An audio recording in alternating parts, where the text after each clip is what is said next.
Hey everybody, so we see all the time about social media destroying society and all these other little tidbits that people like to talk about. And it's an interesting thing to consider. Is a website where people talk to each other or an app where people talk to each other destroying society? Or is it just sort of an evolution of what media was? A couple years ago, I started a company called One for All Social that is an app that helps you amplify your social media message so you can find that right audience for you. And it works pretty well. Not what I'm here to talk about today. But the interesting thing about the social media discussion in general is that, you can see the faults in it, but I think those faults in it are really faults in us as a society. So what do I mean by that? Um, the media itself kind of started, forever ago with town criers that would actually get on horseback and ride from town to town to town, show up in the town square, more likely at the local church, and kind of make an announcement of what's going on. Something happened in Europe, something happened in Pennsylvania. We got to run over to New York and tell them. A guy had to go do that. Then we got to telegraph, and that moved things along a little bit faster. But before telegraph, we had the printing press, where people would, print newspapers, but it was a manual process. It was better than a town crier, right? A town crier could go take like 50 messages, tack them on a board, put some newspapers there, put some newspapers on a train, send them out. It spread word faster than a guy on horseback having to go read messages to everybody. So that was just an evolution of media. First, you had news traveling by human. Now you had news traveling by newspaper. It sped things up.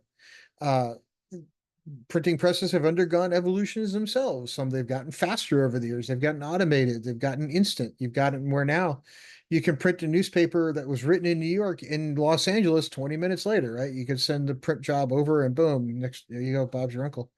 And you've got the New York Times being printed in LA.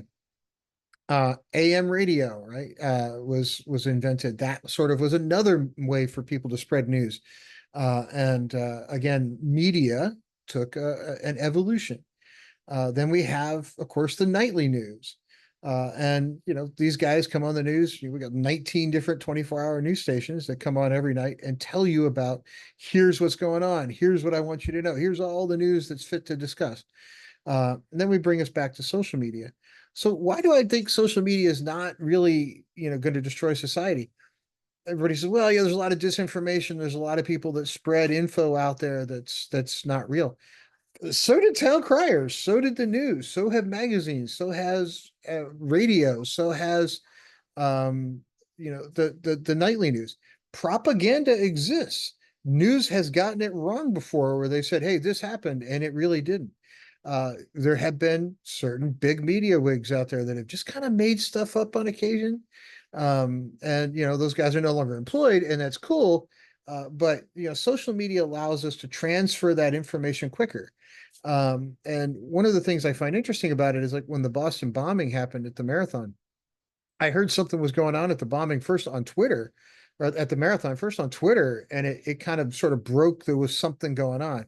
What were the details of it? Nobody really knew, but something was going on. Loud explosions, injuries, ambulances, all that was on Twitter a couple minutes before it hit the news media. At least that's where I saw it first. And it made me go switch to a news channel. And sure enough, there was a couple minutes before it even hit there. And there were cameras everywhere for that event. Somebody's going to come up and say, well, yeah, but all these fraud things. Okay, yeah, but there's been con men forever, right? I mean, there's been people trying to con you into doing stuff since there's been the ability to speak. I mean, that's not really new. Snake oil salesmen are called that for a reason, right? There's been all kinds of other problems. And I think what the biggest issue is now, and the reason the traditional media likes to yell about social media so much, is it's all about who controls that message, who controls that narrative. And if you can keep control of it at the traditional media side, they get to say what you and I get to know instead of us deciding what you and I get to know.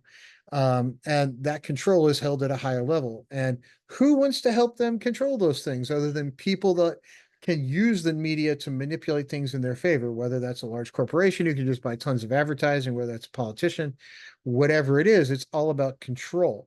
And the reason social media is sort of yelled about by those particular groups, I think, is that because of the social aspect of it, I get socialism is a bad word, but the news narrative has been socialized. It's been sort of taken out of the hands of people who want to control it and given to you and I.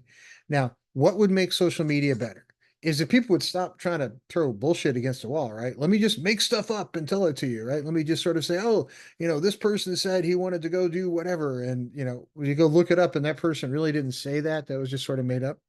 And that's being used, and especially in the political space, to just kind of downgrade one candidate or another. And okay, fine, but you're full of shit. You're full of shit, right? You need to stop that stuff. But I don't think social media is anything more than an evolution of the way we transmit information to one another. And we have now made that more of a social function rather than a controlled function by somebody else. Because when you have that message controlled by a very few number of people, you're dependent on what they think you need to know, and they're controlled. They're going to be controlled in how they think you need to know it. So they're going to control that narrative much more closely. Whereas in the social media aspect, social media sites, they don't get control, and that I think makes them mad. And that's one of the reasons that I think social media is here to stay. I don't think it's going anywhere, and I think traditional media is in a lot of trouble.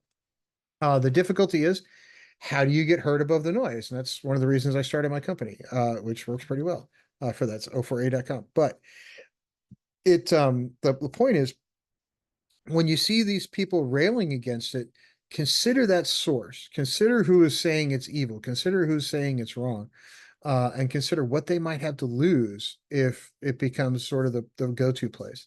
And if you look at the numbers, if you look at actual things that are social media is being used for, in certain age brackets, more buying decisions get made as a result of social media than anything else. So, people go to YouTube or someplace and Google, hey, I'm thinking about buying this. Let me look it up.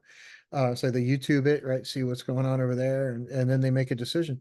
They're not going to TV commercials. They're not going to magazine articles. They're not going to Consumer Reports. They're going to YouTube, right? And it's a social media site just like the rest of them.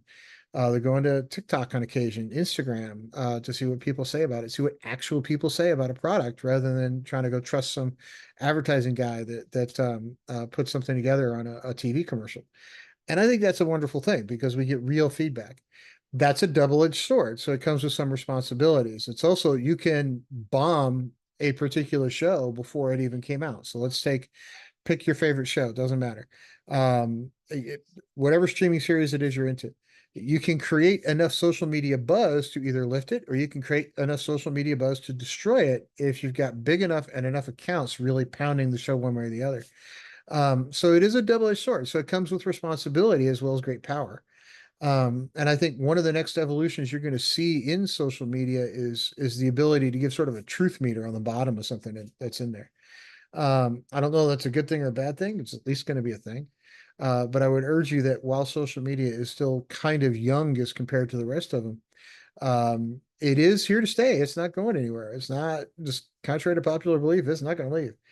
And I think the others are in real trouble the more often you look at it. Because I watch more stuff on YouTube than ever before. It's more of an part of my entertainment life than it ever has been. And I don't think I've watched a regular TV show in probably 4 or 5 years. It's all been either streaming service or YouTube or something else.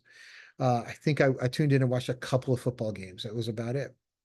So this stuff is not going away.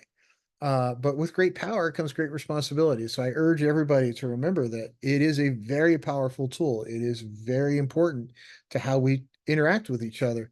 And it allows you to interact with people from around the globe in ways you never could before. It allows you to spread the information you want to get spread faster than ever before. That's good and that's bad.